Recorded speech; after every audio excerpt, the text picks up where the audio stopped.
These earbuds complete Sennheiser's wired IE series, but as the middle brother, priced at 1,099 Singapore dollars or $700 US, between the flagship IE 900 and the entry-level IE 300, what's the selling point?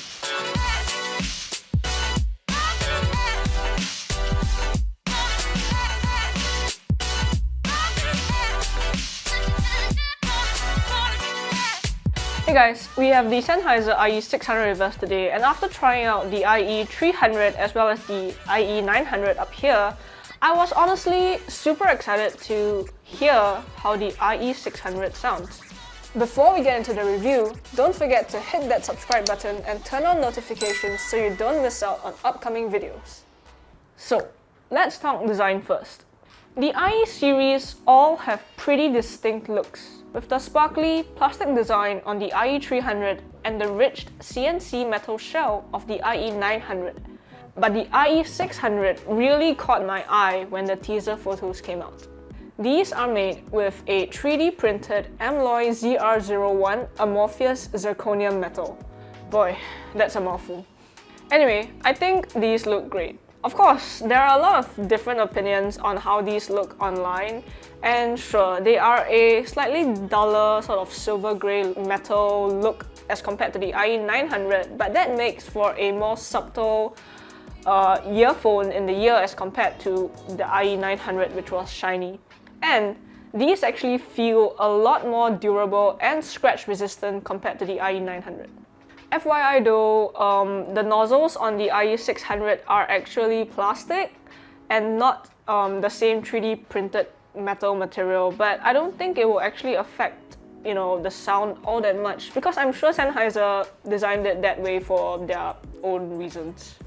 On the left shell, you get the Sennheiser logo printed on as per usual, but the IE 600 model name is now engraved or debossed into the shell instead of printed on, which is nice. You get the bass vents on either side under the logo, which is pretty unintrusive and out of the way.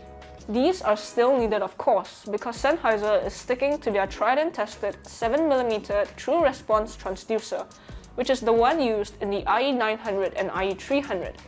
In the IE 600 though, they're using dual resonator chambers to eliminate resonance as compared to the triple Helmholtz resonator chambers in the IE 900.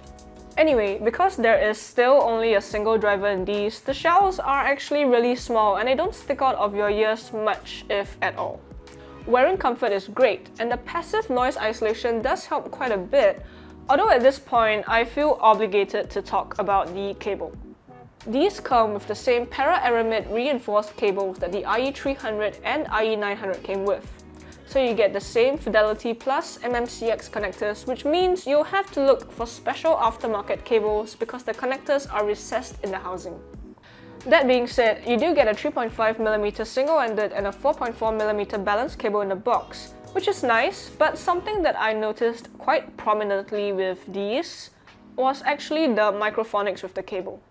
So this has been an issue that has been discussed ever since the IE 300 came out, but surprisingly for the IE 300 and the IE 900, I actually didn't have, the problem with microphonics until I tested the IE 600. Of course, this could be just an issue with this particular unit and cable that, I'm testing out, but yeah, something to take note of. You still get a hard-sided carrying case and a cleaning tool like with the IE 900 and the IE 300, although the 2.5mm balanced cable from the IE 900 is missing here, but hey, it's the middle brother after all. Anyway, let's move on to the sound. As always, audio is super subjective, so if you have the chance, go and try these out for yourself. The IE 300 was a fun, energetic sort of earphone, while the IE 900 was definitely more analytical and resolving, and I feel that the IE 600 is veering slightly towards the IE 900 territory. More neutral than the IE 300 while being slightly warmer than the IE 900. I'd say it's a more balanced and natural listening experience with these IEMs, almost in line with their middle of the lineup position. The bass is ever so slightly boosted and very much like the sort of bass you would get out of a dynamic driver. It's powerful, impactful, and it's very well controlled with no bleeding into the mids. However, if you're looking for more oomph in the bass response, the IE300 would be the better option in my opinion. But solely if you're looking for a more fun, bassier earphone. For more detailed bass, the IE900 would still win out. Moving on to the mids, you get a slight hint of warmth along with a very natural smoothness when it comes to percussion, vocals, and the likes. Additionally, I'm not 100% sure, but with these earphones, it feels like there's a slight bump in the upper mids. Here is where the difference between the IE600 and the IE900 starts to show. There's plenty of detail here as per normal, and vocals just feel a bit more impactful, especially higher pitched ones. Of course, it's been almost a year since I heard the IE900, so my memory could be off, but if I'm wrong, I'm sure people will let me know in the comment section.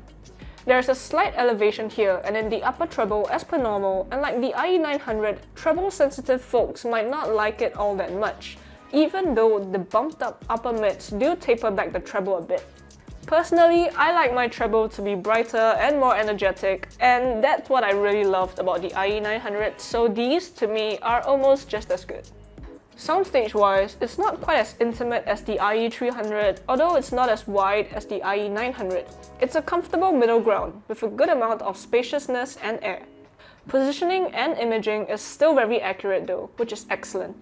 At 1,099 Singapore dollars or 700 US, these are honestly really good. I like them a lot, and honestly the price tag is just way more palatable to me than the IE900 was. The overall sound signature is definitely more consumer friendly, which is nice. Sometimes you just want a fun, enjoyable pair of headphones instead of something that's more analytical. Anyway, those are my thoughts on the Sennheiser IE600 IE amps. If you guys have any comments or questions, leave them down below. Don't forget to subscribe to us and like this video. Till next one, see you guys!